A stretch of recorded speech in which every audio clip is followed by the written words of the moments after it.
noticed that you catch a little bit of hell from people now when you're tweeting. You're tweeting about all kinds of stuff. But you've always tweeted about everything. Why are people suddenly saying, you know, hey, why are you doing this? Why are they criticizing? You know what I find the most interesting is I think there's such an opportunity, like in social media, like there's such an opportunity within it to have discussions. Like, and you know, I'm an American citizen, so I have 4 children. I have to explain a lot of things daily. And with the news.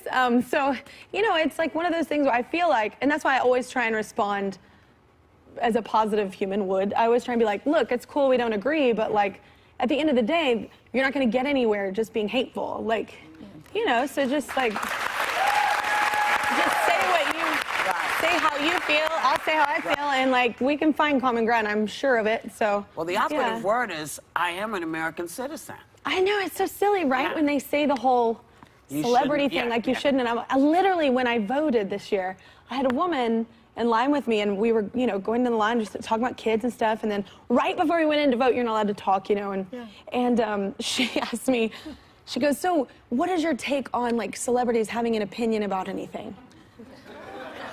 She said that out loud. I was like, wow, we had so much in common for like 2 hours, and then it just like, I was like, what? I was like, well, I feel like I'm a human and I'm an American citizen, so I should, right? Like, what? I was like... Well, you know, Hillary Clinton gave you a shout-out in her book. In her book? I was like, okay. And she said, this is what she wrote. She said, that which does not kill us makes us stronger, which is Friedrich Nietzsche's statement. She said, philosophers. But she quoted Friedrich Nietzsche and Kelly Clarkson. So...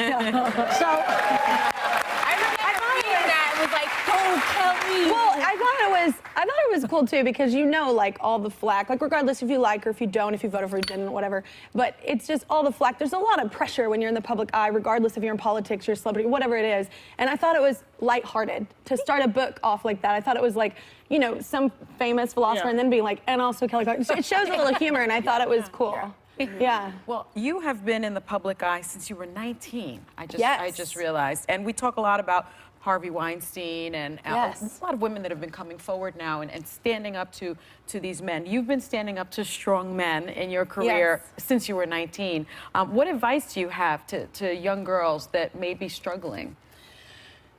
You know what? I mean, I'm just gonna keep it real. I say open discussion. I say, okay, if you feel comfortable saying that to me, I'm just gonna feel comfortable saying it, what you said. Like, so I think that's why a lot of people, like, you know, behind closed doors, I don't think people thought that I was ever going to say anything, and they thought they were going to get away with it. I've never been in a situation like the Weinstein thing, but I just mean like in a sexist way or a belittling way because I'm young and just demeaning, you know. And I think I'll call it out. Like if somebody asks me a question, I'm not going to lie for you. I'm not going to guise it for you. Like I think that's the best thing to do, is not like you're attacking someone, just telling your honest story. And I don't know, I think that we have to respect that and validate that, like whatever that is for each individual. And tell your own truth when you're just starting out. Then. You have to tell your truth. You have to be honest, or you're not going to. I have a lot of friends that unfortunately had horrific things happen in their childhood, and it damaged them for quite a long time because they felt like they couldn't say anything. And I don't think people realize the weight and the gravity that takes on a person, and how to handle it. So you have to be honest about it for you to heal, you know, so. Like that. Yeah. Yeah, I mean, 100%. You have your new 8th studio album coming out called Meaning of Life. Amazing. If I don't sit here and thank you for the women of the world, every bad breakup I've ever gone through, it's only your music on repeat. But tell me about this new album and this new chapter in your life. You know, actually, the last time I was here, I was telling you, I was like, it's gonna be more soulful. It's definitely more soulful pop vibe, but I think it's really what people thought was going to happen whenever I was on Idol. Like, all I did was sing Aretha Franklin or like, you know, that kind of old school soulful pop. And I wanted to make a record that was 2017 version of that. You know, I didn't want a time capsule sound, but I wanted something contemporary that had that vibe, because those are the singers that made me want to be a singer. And I mean, I felt like I waited long enough to make the album, be able to make it. So I'm super proud of it, and I'm so glad that like everyone's digging it, because there's nothing worse than like you loving something so much, never to be like, meh, meh. Kelly, you have 2 young kids, 3-year-old River, who Yes. we're going to talk about in a minute, but also 1-year-old Remy. Yes, and we have a 10 and 16-year-old as well. Yes. And as well. Yes. And we were talking about I'm pregnant right now, and Yes. you've been so honest. I'm so sorry. I know. I'm having like PTSD right now, like But looking I at love you. that you've been so honest about it, because I talk often about how, you recognize it's a blessing and a gift. It's not that. Totally. It's just that it's really it's not pain in the comfortable, butt. and it's a pain in the butt. Yeah. Well, and like everyone's different. Yeah. Yeah, Everyone's some people- bodies are different. Like my sister. My mom floated through she- 4 kids, and she. My sister, she handled pregnancies great. Like Yeah. she always said, if you ever want to have another kid, I'll be here. We have 4, so we're solid. We're a band. But like, I would never ever do it again. I honestly blamed myself the second time because I was like, you knew. You forget though. You did this You to forget yourself. when you're pregnant. Like, and I love them. forget. I don't want that to come off wrong because I know a lot of people have troubles having children, so I Yeah, never it's a want to bel- come yeah, off as I'm not ungrateful for it, but it's just my body does not like being. I'm not meant to be pregnant. I understand. No. It's not easy. Horrible.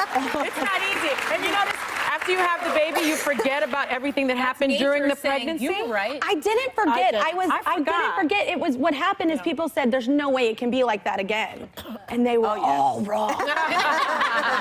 Now, you've written a new children's book called River Rose and the Magical Christmas. Yes. And this is when your little girl comes into the story. Yes. Now, this is the second book in your series about your daughter.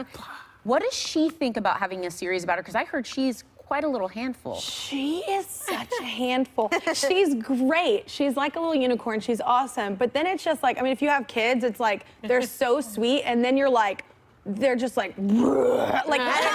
Like you're like, and then it's like they just get so manipulative at 3. It's so scary. The foreshadowing is disheartening. But yeah, I'm just really scared about it. But she is really great, and she's fun, and she's really smart. She's a star. And she's a little. star. I'm scared, Whoopi. You should be. I am. I know. You should be. She literally saw her book somewhere. We were at like Wee Day in Canada, and she was like, she saw somebody with it. They wanted me to sign it.